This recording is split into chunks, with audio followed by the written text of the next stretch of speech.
for the worship leader of David, the servant of the Lord, who spoke to the Lord the words of this song on the day that the Lord delivered him from the palms of all his enemies and from the hand of Saul. He said, I love you, Lord, my strength. The Lord is my rock, my mountain stronghold and my deliverer. My God is my rock. I take refuge in him, my shield, my horn of salvation, my mountain stronghold. I cry out to the Lord, who is worthy to be praised, and I am saved from my enemies. The cords of death entangled me. The floods of ruin fell upon me. The ropes of death coiled round me. The snares of death enmeshed me. In my distress I called to the Lord. I cried for help to my God. Let him hear my voice from his temple. Let my cry for help come to his ears. So I've got my jab book tomorrow, and you've already had yours, but it did, I mean, just thinking back a year ago, I mean, it was very much, I mean, certainly for me, it was the whole sort of Timor Mortis kind of thing, which was actually really my way into the Psalms at that. Yeah, I remember. I mean, that was happening at poetic levels as well as in the Psalms. I mean, I remember very much being haunted by Keats's lines, when I have fears that I may cease to be before my pen has gleaned my teeming brain. You know that, well, yes, how long have we got? I mean, of course, our medieval forebears would have said it was a very good thing to have a little bit of memento mori.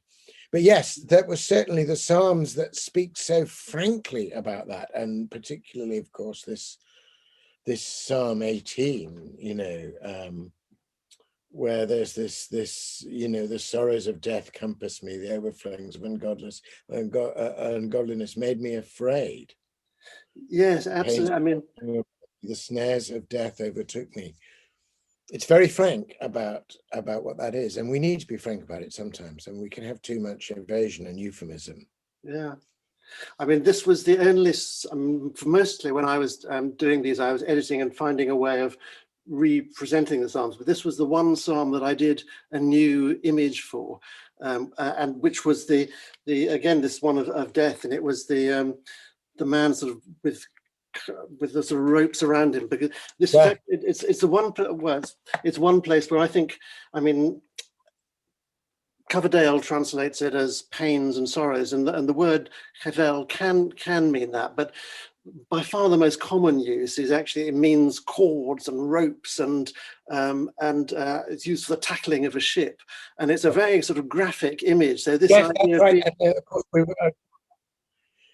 The cords of death, there's sometimes, I think that's what the AV does, and that is a very powerful image. And we're going to mention later the great Blake painting of this psalm, David delivered out of many waters, where as he lies on the waters themselves, the ropes are all around him, almost like he is a figure from a shipwreck, and that the cordage is still there.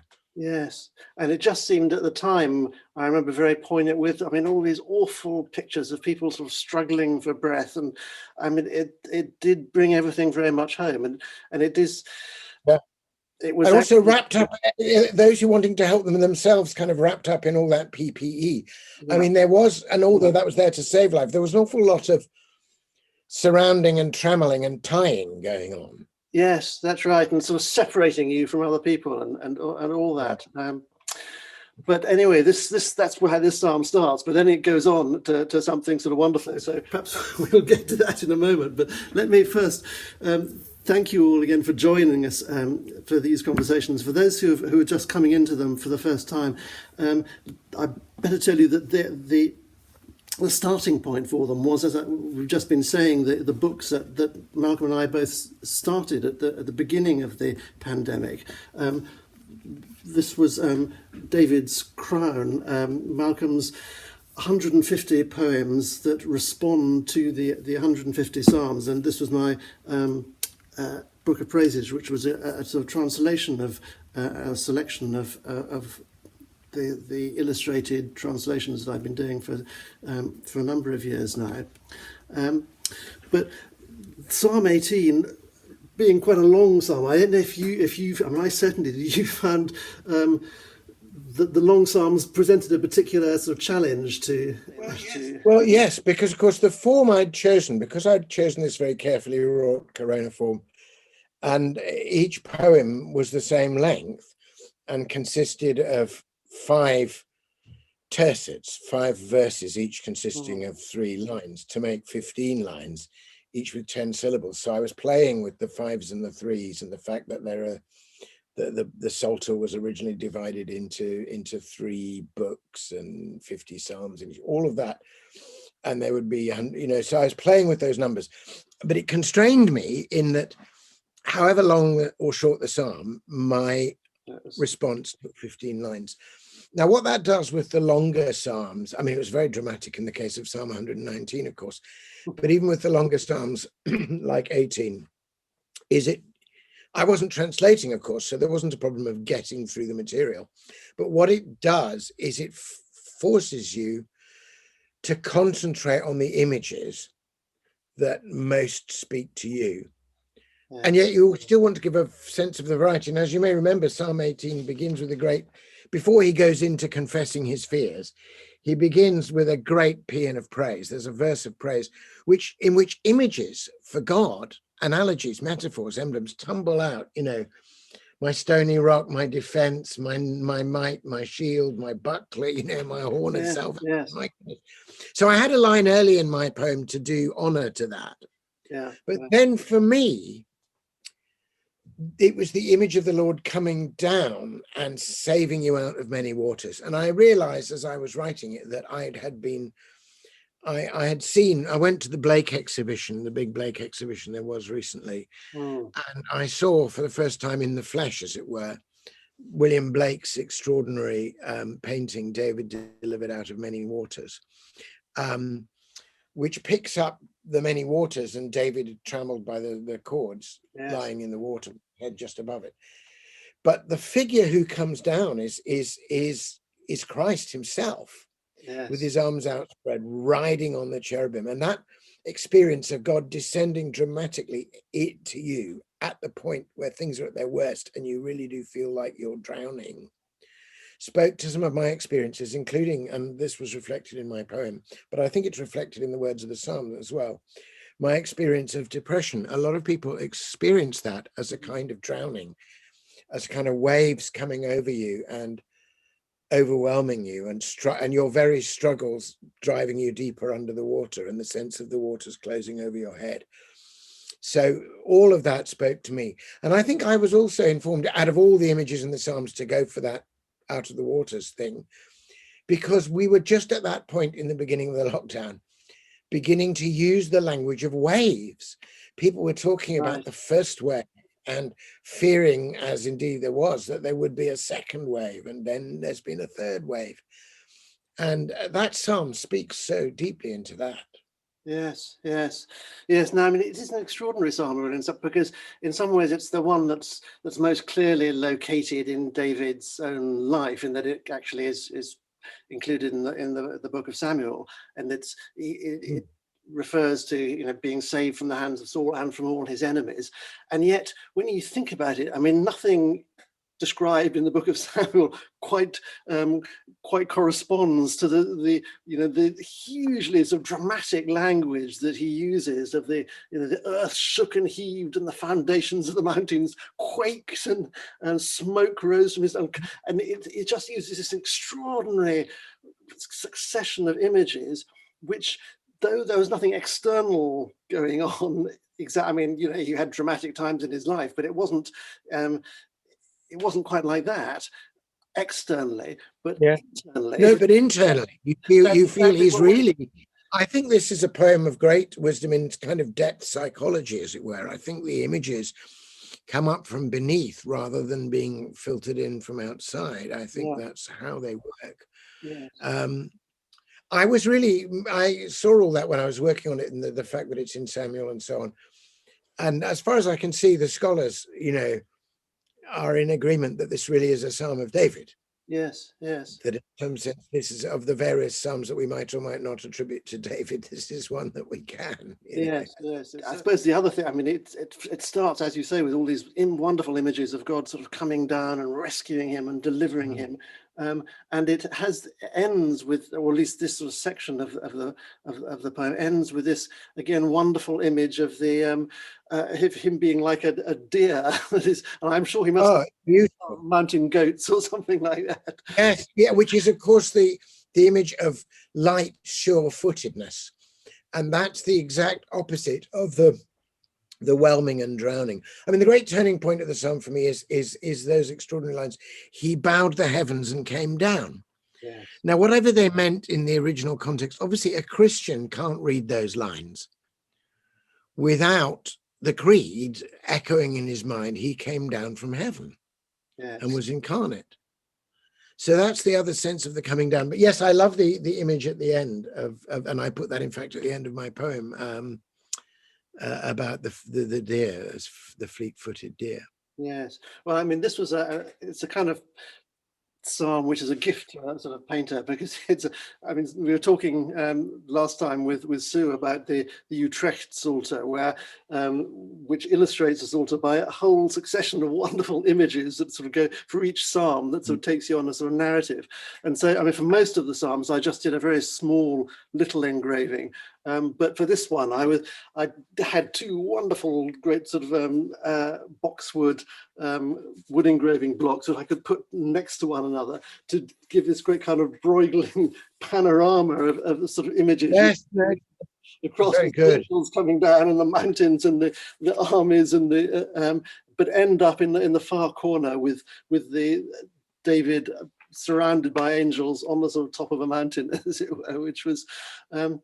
But at the end, I mean, I felt like you did that though the poem ends with I haven't got time to read this at the end, but it ends with David and his seed forevermore and his Messiah. So, I mean, it does feel legitimate to bring a sort of Christological emphasis there. Oh yes, I think this is one of the central Christological psalms. Yeah. It's obviously Christological in the literal sense that it uses the word Messiah, and but for me, interestingly, this was at once a very Christological psalm, but for me also, there was an element of strong personal confession, a real sense of my own story, which is kind of woven throughout these. There's a sort of journey through the Psalms, is everybody's journey that reads it, but it is also personally mine, and the way I felt that there was a moment like this in my life as well that turned me around, and I was reaching back into it, and that was really important. Yeah. Well, I mean, I ended, because having started with this sort of sense of real, death being all around us, and the way that it seemed to sort of cut us off. I again changed the image that I'd used at the end in my original version. I had sort of David sitting on a throne.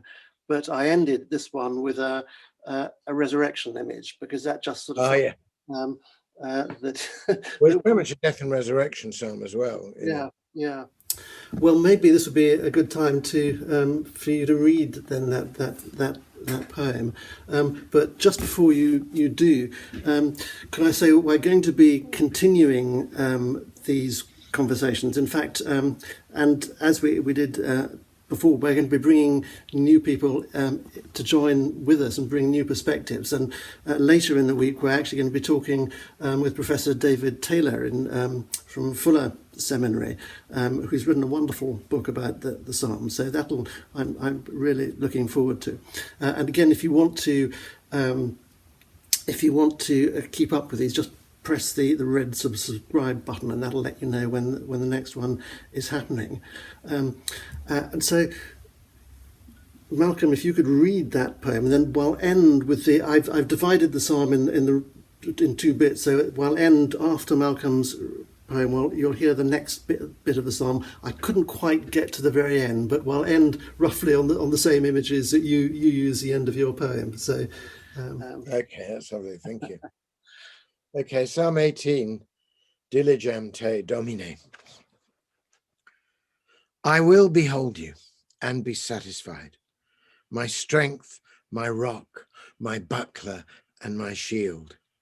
You came to rescue me. I saw you ride the wind's swift wings. I saw the waters yield to you as you reached down to lift me out of the whelming panic where I reeled and flailed in fear of death. You heard my shout, my anguish cry for help, and carried me and held me safe and put my fears to rout.